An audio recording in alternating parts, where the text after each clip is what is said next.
Hello, everyone, and welcome back to the Jake's Take with Jacob Elyachar 5th anniversary season kickoff mine. My name is Jacob Elyachar. I'm the host of the Jake's Take with Jacob Elyachar podcast and the chief content producer and writer at jakestake.com, a pop culture entertainment news website. If you're watching this on YouTube, please give us a thumbs up.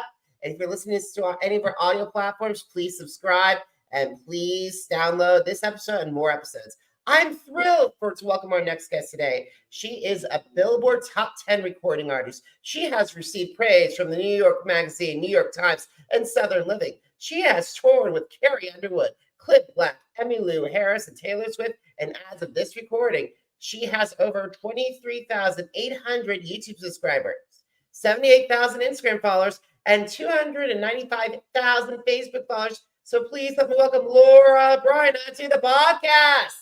Hey! Hey, everybody. Hey, Laura, thank you so much for taking time out of your schedule to talk with me today. I really appreciate it. Oh, my gosh. Thanks for having me. I'm so excited to be here, especially for your 5th anniversary. Yeah, this is amazing. I started the podcast way back in November 2019, and I never imagined that I would reach 5 years. Holy cow. And you know, what's so great is like even during the pandemic, you made this happen and kept everybody connected. So that's incredible. What a milestone. Thank you so much, Laura. I really appreciate it. Thank you so much for helping me celebrate this milestone. Yes. All righty. So, Laura, when did you get interested in performing, and how did that passion evolve to desire to pursue a career in the recording industry? You know, I have always loved singing. I've always loved touching people's heart, entertaining any way that I could. And whether it was in my parents' basement and now doing arenas and all of the above. So it's kind of just been in my blood. And I've never been somebody I've never done drugs or anything like that, but I totally understand that high. It's that one of those things where you're just like, I have to have it. Come get me. And so I'm totally hooked. It's a drug, it's a dream, all of the above. So, but yeah, it really started off as a child when I, just sitting in the basement and loving music and sitting there performing with my parents and my sisters and stuff.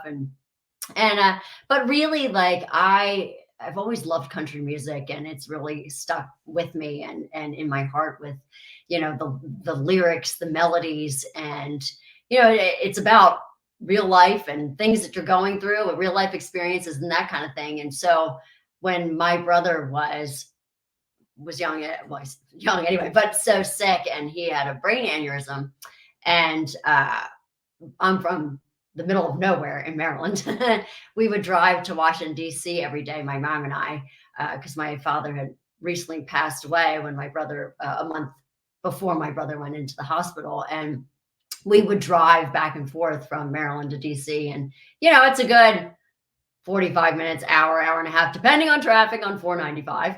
God bless it. And we would be listening to country music. And that was, we were listening to fun songs. We were listening to sad songs. We were listening to all different kinds of things and stories and songs that were storytelling and whatnot. And so those were things that we could relate to. There we were driving along. One day we'd feel good. Another day it was, morning, there wasn't any progress or anything like that. So, there he was in a coma for 6.5 months. And that's where I got into music, really, is listening to country music.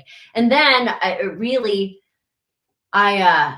while my brother was there, he got into, it was a long process of learning how to walk and talk and all those different kinds of things when he woke up. And Make-A-Wish was a saving grace. They came to grant my brother's wish. And my brother actually was like, I'm getting better. So why don't you give it to somebody else who really needs it? So to me, yes, that's how I got into music, but it's also how I learned to give back.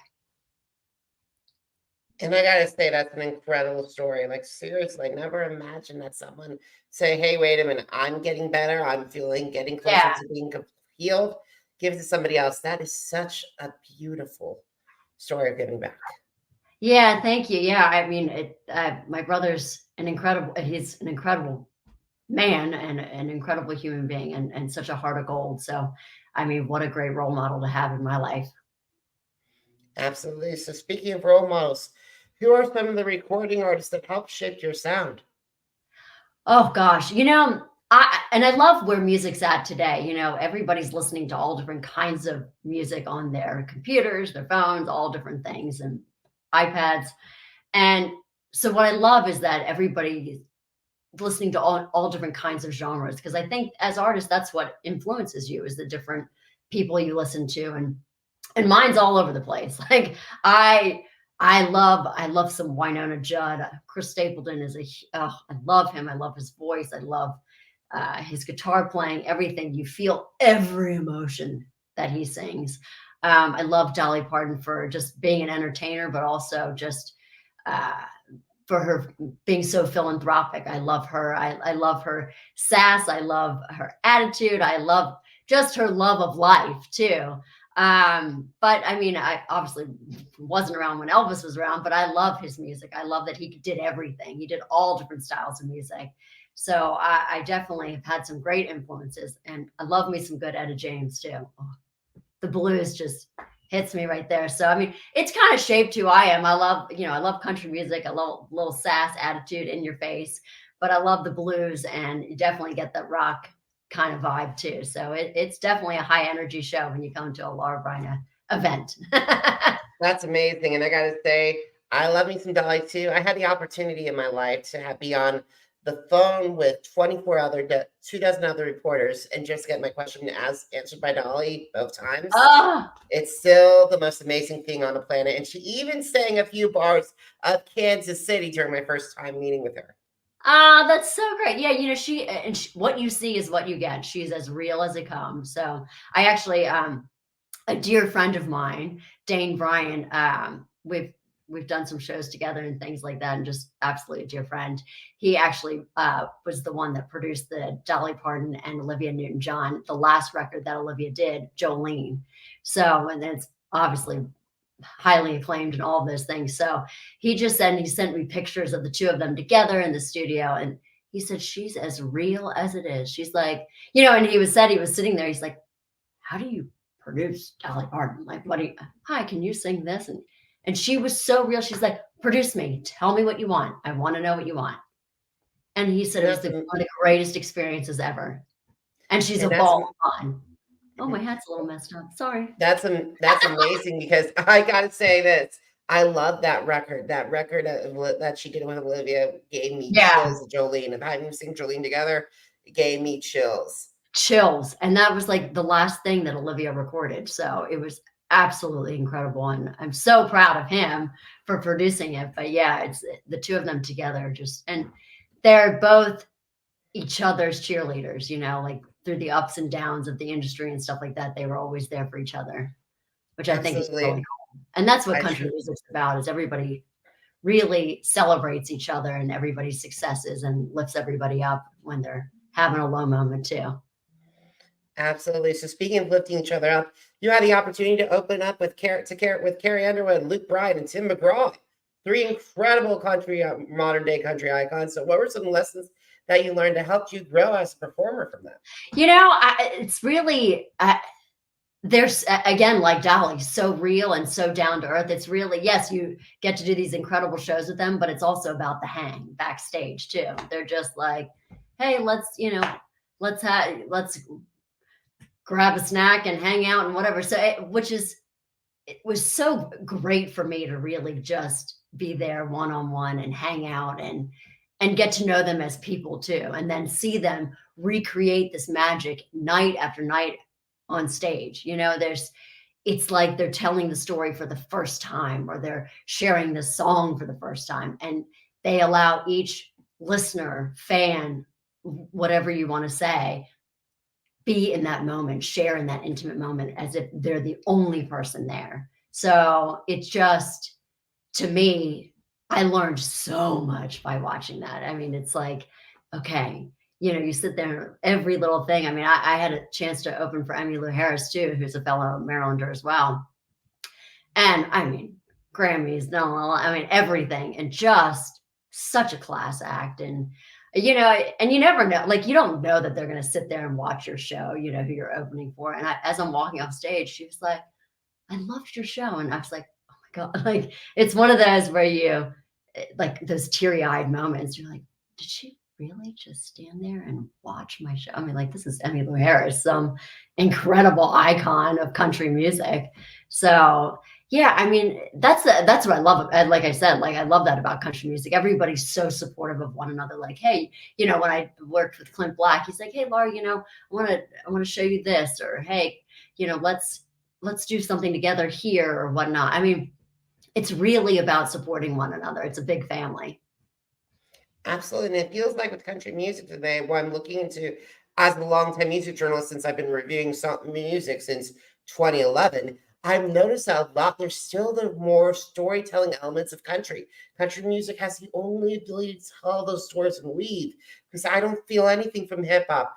I rarely feel anything from R&B, and same with pop and with this mainstream pop. But country still has its roots and its storytelling.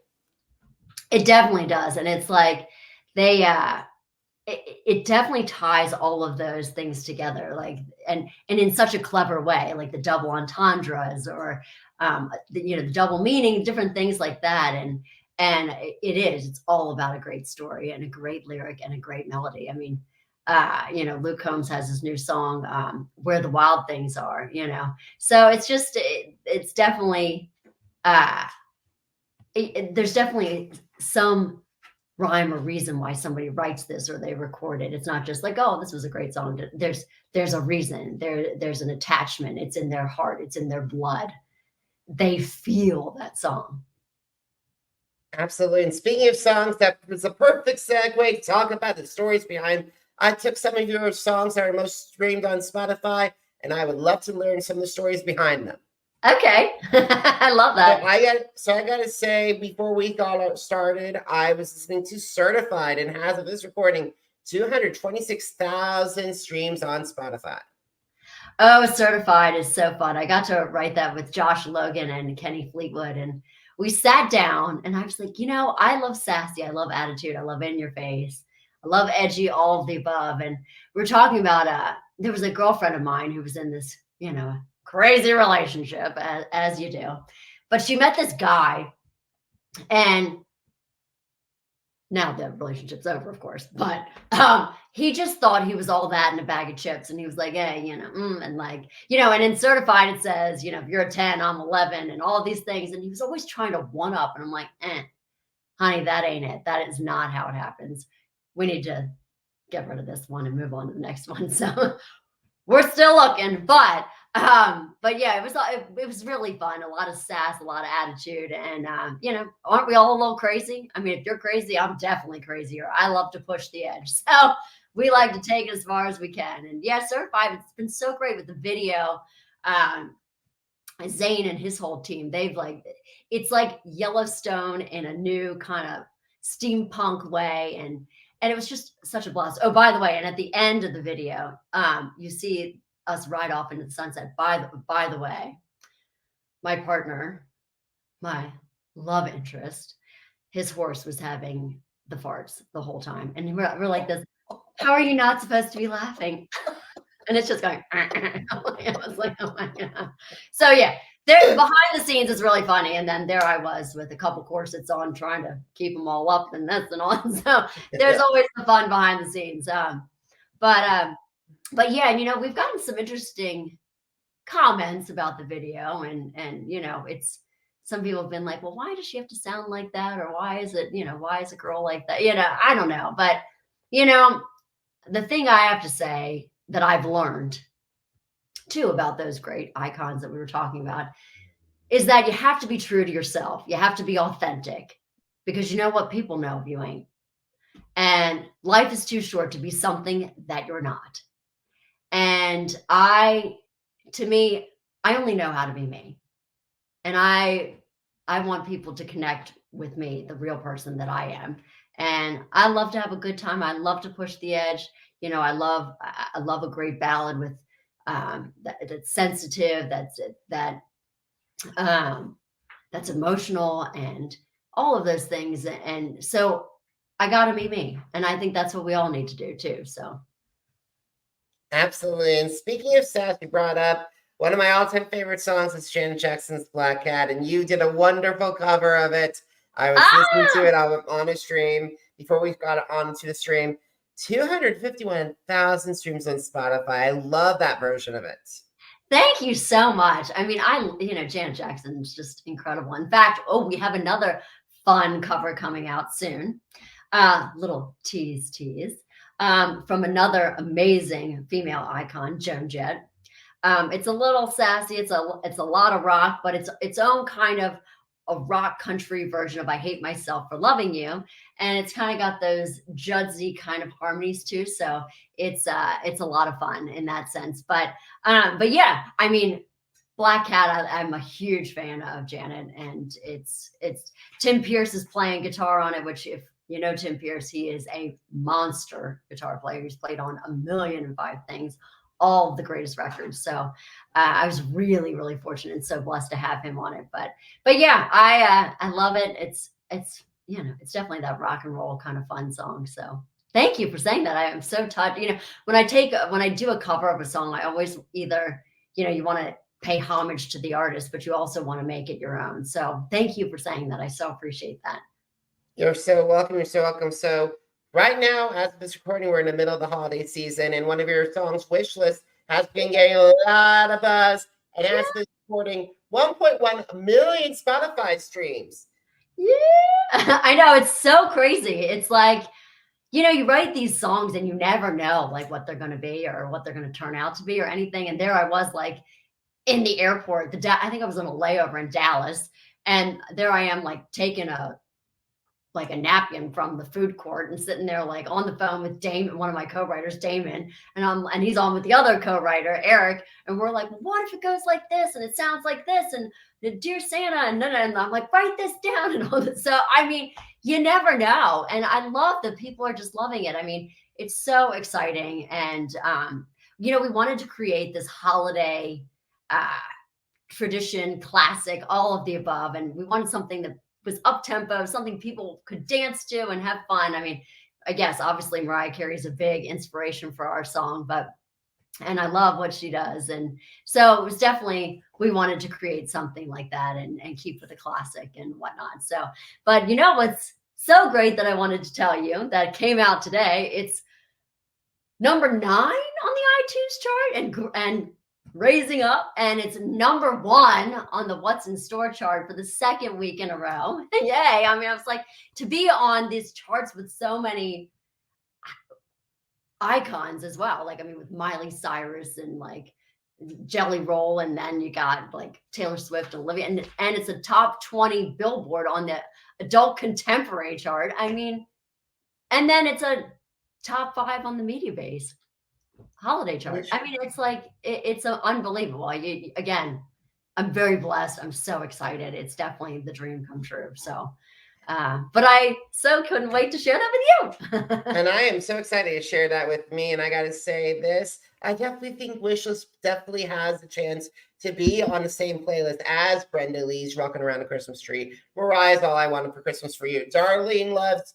Christmas Baby Please Come Home. Those essential classics.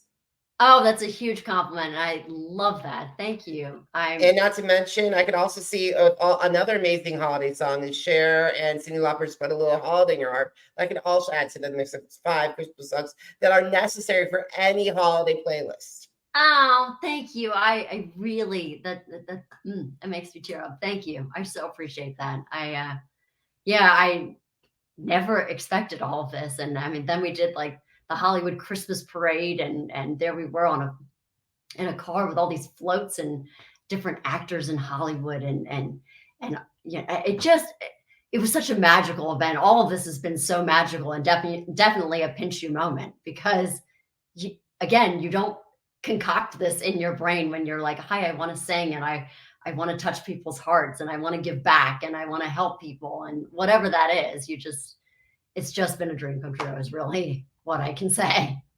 And in this era, you have not just the icon. You do not have Macy's Thanksgiving Day Parade. You also have Hollywood, and you have Disney, and I have Disney's parade, right? All these parades, parks parades as well. So you got into one of the 3 most important parades in this holiday season. I know. One of 3. It's crazy. It is so crazy. And like really to sit there at the parade and have people sing the lyrics back to you. I think that's like the biggest compliment, or that's really when you know, wow, this dream has really come true, or is really coming true. Like, oh my God, I've made it, like it's makes you cry, but like you really, my song made somebody feel something. They want to sing, they want to dance to it. And it's really an incredible feeling. I never knew that that would happen. And that's amazing. I'm so happy that happened for you, Laura. Thank you. I'm so happy I get to share it with you and everybody else. Thank you so much. So get this, Jawbreaker is your most Spotify streamed song with 1.3 million streams as of this recording. Yes. So incredible. Can you tell the story about that? Sure. So my co-writers for Wishlist are my co-writers for Jawbreaker too. And it's definitely definitely, like you say, as a country song, you got the double entendres, and we were talking about that and the different double meanings. So I mean, who doesn't like a little candy jawbreaker, But again, it goes with the whole sassy attitude and like, look, I ain't taking none of your stuff for that. So but it's definitely one about those, a guy that's trying to pull one on you and you're like, no, you can't have this. You can't have me now or later. We got all the little candy references and things like that. So, but yeah, and like the video, Justin Key and his team from Taillight Productions, we shot the video in Nashville, and who also did the video for Wishlist. And it's kind of like that Moulin Rouge meets Roadhouse, kind of Coyote Ugly kind of thing. And obviously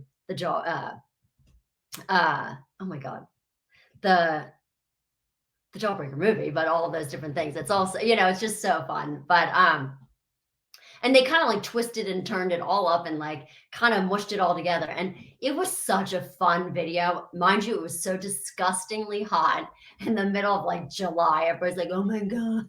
And we're sweating and disgusting, but it really was such a fun video to create, and it's neat to see your songs come to life and take on a whole new meaning, because the video, yes, you have the song and this is what you intended, but then you have these different directors and production companies that come up with their own interpretation of the song, and then it creates a whole nother story behind the song too. So it's been really fun. Actually, you brought up when you mentioned Coyote Ugly, one song that got in my head quickly is Diane Warren, Leanne Ryan's Can't Fight the Moonlight. I would love to hear your rendition of that song. That song's one of my all-time favorites. It's such a good song. I love that song. Can't Fight the Moonlight. It's one of my all-time favorites, and I think that would be a wonderful job to transform that. If you can, it's because it's like sassy, it's like incredible, it's like so hypnotic. Yes, it is a fun song. It does make you just want to dance on the bar, doesn't it? All right. So speaking of dancing and collaborating and singing, who are some of your dream collaborators? They're singers, songwriters, musicians, and producers. And how would they enhance your sound, Laura? Oh, wow. Oh, I love that. I'm loving it. Like, oh gosh, there's a lot of great music out there right now. A lot of great artists. Obviously, I'd love to do a collaboration with Chris Stapleton. I love, and his producer Dave Cobb is fantastic. But I love, Chris Stapleton's, you feel every word that he sings and everything that he writes. I mean, there he was doing the national anthem, and he made every word ring. I mean, you had football players sobbing just hearing that, but he does. He's such an emotional singer, and you hear and feel every single thing he's talking about. I love Dolly Parton. I love her writing. I love she's got the fun up tempo, but she's got some really, I mean, I Will Always Love You, so iconic. So I mean, yeah, I mean, I love her Rockstar album too. It's so fantastic. But I'm loving this new wave of country too. Like I love the Morgan, I love like the production, his production, but I love Jelly Roll. Jelly Roll has got such a great story. I love how real he is and the things he's been through. his producers. I love that he works with this great group called Scatterbrains. They write a lot of this stuff together. And it's different. It's not, I love that they push the edge. Like nothing is the same. But yet, Jelly Roll is so appreciative of the things that, I mean, obviously he's been through a lot of heartache too, but he continues to grow as an artist and is always so grateful for where he's been and where he's going and the things that have happened to him. So I love that about him. And I'm so lucky. I'm getting ready to go in the studio and write with the Scatterbrain group. So I'm really excited about that. So come on, Jelly Roll, let's write a little song or hum a few tunes together. I totally agree. And by the way, Laura, when you mentioned with Chris Stapleton, I got to say, I loved his version of Elton John's I Want Love that he did years ago. It was so amazing. You need to listen to that after this video. Yeah. And by the way, speaking of Elton, one Rockstar, one of the best albums I loved, but Dolly's version of Elton, the first time since they sang Imagine Turn the Lights Up When They Leave, way back, first time in ages, that 19 years that they came back and sang together. And oh my God, when they did Don't Let the Sun Go Down on Me, that track was haunting. Oh, yeah. It's just, yeah. You know what? That whole Rockstar album is so good. And it's like just all the different artists that are on it. And, and how Dolly made it her own is so fantastic. I mean, I love she worked with Ann Wilson and I mean, God, Magic Man. It's just, And then I gotta say, what has rock and roll done with you with Stevie Nicks? Oh my God, that's just right. And then gotta say, she and Miley took Wrecking Ball to a whole nother level of excellence. Whole nother level, right? Oh yeah, absolutely. So Laura, we gotta start winding down our conversation. So where can my audience find your music and connect with you on social media? You all can find me at Laura Bryna, LauraBryna.com. We've got Facebook, we got Instagram, we got TikTok, we've got Spotify, Apple Music, Amazon, all of the above. So definitely I'm the one that you talk to. So, please reach out, comment. I am the one that answers. So I love connecting with everybody. Brainiacs, I love you all. So come be a Brainiac. We love everybody. We accept everyone. It's a positive space for everyone to be. And, when everybody's having a bad day, we just lift you up and we celebrate the good things and everybody's accepted. We celebrate who you are, what you are, all of the above. So definitely check us out. Laura Bryna. Awesome. So guys. Absolutely. Hey guys, if you missed an episode of the Jake's Take with Jacob Elyachar podcast, visit our channels on Apple Podcasts, iHeartRadio, Podchaser, Spotify, and Spreaker. Jake's Take with Jacob Elyachar, JACOB ELYACHAR. Now, are you on social media? Because I'm on social media too. Facebook, Instagram, Threads, TikTok, and YouTube. Jacob Elyachar, JACOB ELYACHAR. And guys, make sure you check out jakes.shake.com because you'll find my interviews with Dolly Parton. You'll find it with Cyndi Lauper. You'll find it with the late and great Kenny Rogers and Gordon Lightfoot and all these incredible artists, plus my take on Laura's music and others on jakes.shake.com. Once again, jakes.shake.com. Laura, thank you so much for helping me kickstart the season 5 of the Jake's Take with Jacob Elyachar podcast. Thank you so much for having me. I so appreciate it. It was so much fun. I'm so glad you had fun. I'm so great to have, but I had fun with you too. So guys, thank you so much for your time. Thank you so much for watching. Thank you so much for listening. Until next time, everybody, have a great one. Goodbye.